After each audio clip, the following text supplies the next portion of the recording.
kecil. Sosoknya sederhana, tapi di balik kebersahajaannya, ia adalah sosok luar biasa. Seorang pejuang tanpa takut yang selalu berdiri di baris depan dalam membela hak-hak mereka yang tertindas. Seorang yang karena keberaniannya akhirnya dibungkam, dibunuh.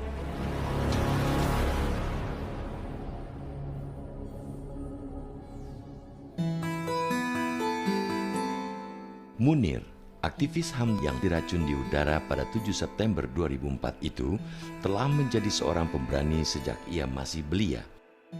Menurut sang kakak, Anissa, saat masih kecil, Munir tidak pernah takut berkelahi melawan anak lain yang tubuhnya lebih besar bila dia melihat hal-hal yang dianggapnya tidak adil. Kalau keberanian ya, ukuran anak-anak itu dia nggak pernah takut sama sesama anak-anak. Itu kan biasanya ada yang lebih besar, itu nakut-nakuti sing kecil, apa dia nggak pernah takut kayak gitu. Sering belai adiknya itu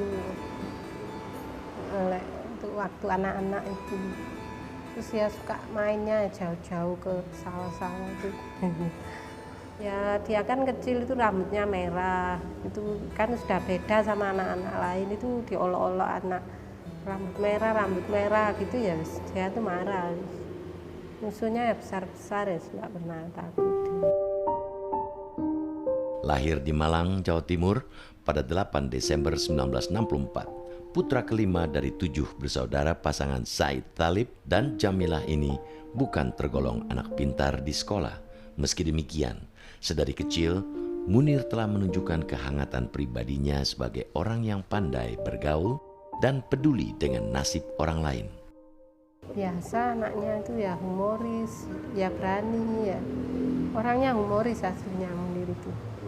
Pada orang tua yang apa itu kayak tunawisma gitu loh, orang tua yang sendiri nggak punya keluarga itu suatu hari terbunuh.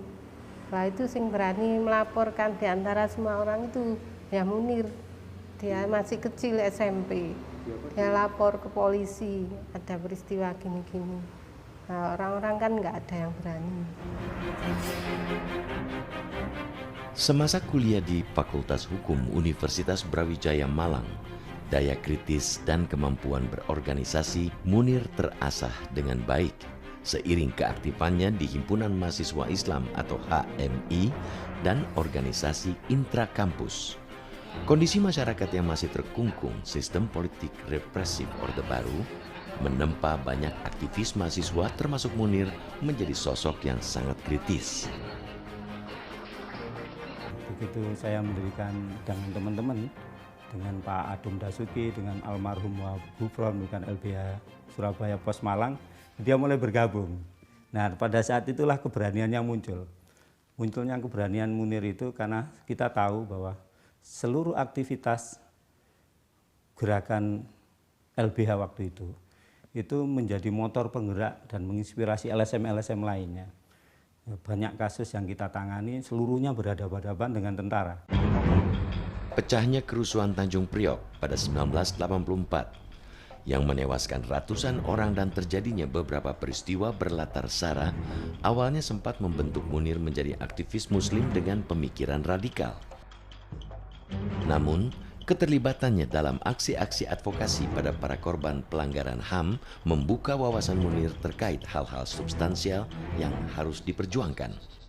Munir pun bertransformasi menjadi seorang aktivis HAM yang militan, toleran, dan tak kenal rasa takut dalam membela pihak-pihak yang tertindas. Supaya orang tidak miskin, bukan orang miskin yang diperangi. Tidak benar Islam itu membuat bahwa Bapak hanya ya sudah ini takdir kita jadi miskin, mari berdoa dan terus pulang lagi, tidur lagi, tidak melawan apa-apa. Nah itu tidak Islam. Waktu itu ada namanya SAI, Strategi Agama Islam, ya, Sentral Strategi Agama Islam, yang memberikan pembelajaran bahwa bagaimana memaknai jihad. Gitu.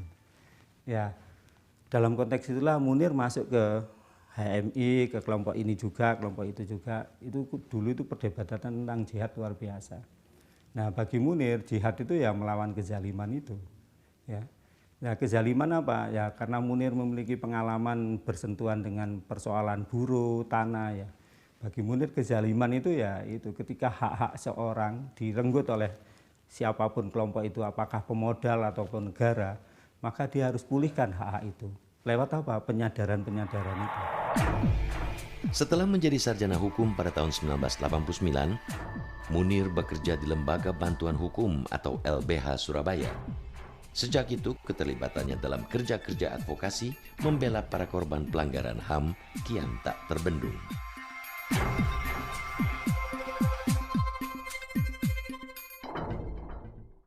Munir itu pernah keluar dari sebuah gedung, mobilnya langsung dipukul pakai balok misalnya gitu, sampai pengok seperti itu ya, dekat kacanya, ya cukup terkejut gitu.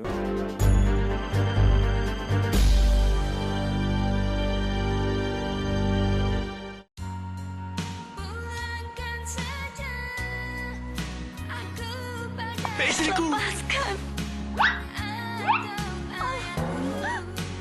Lepaskan.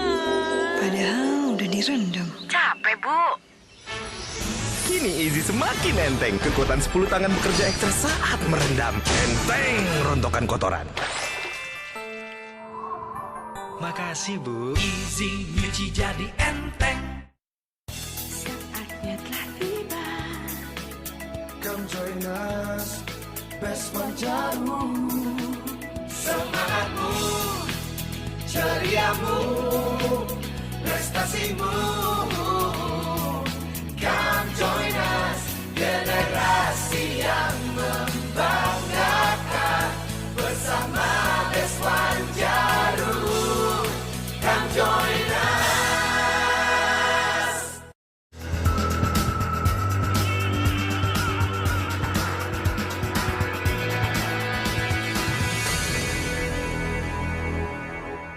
Pertama kali, televisi masuk ke Indonesia sekitar era 60-an dengan siaran TV hitam putih.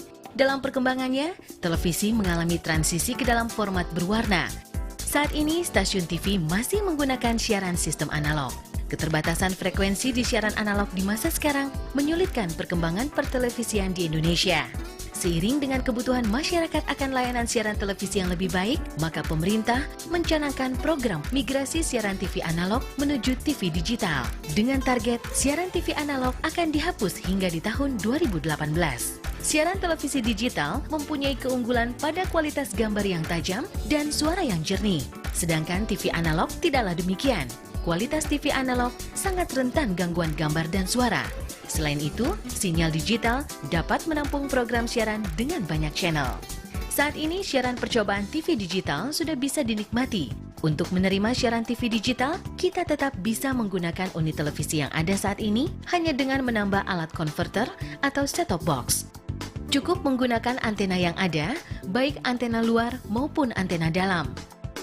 Hubungkan kabel antena ke unit set-top box. Sambungkan kabel dari unit set-top box ke televisi yang ada. Carilah channel atau siaran TV digital layaknya mencari channel pada pesawat TV kita.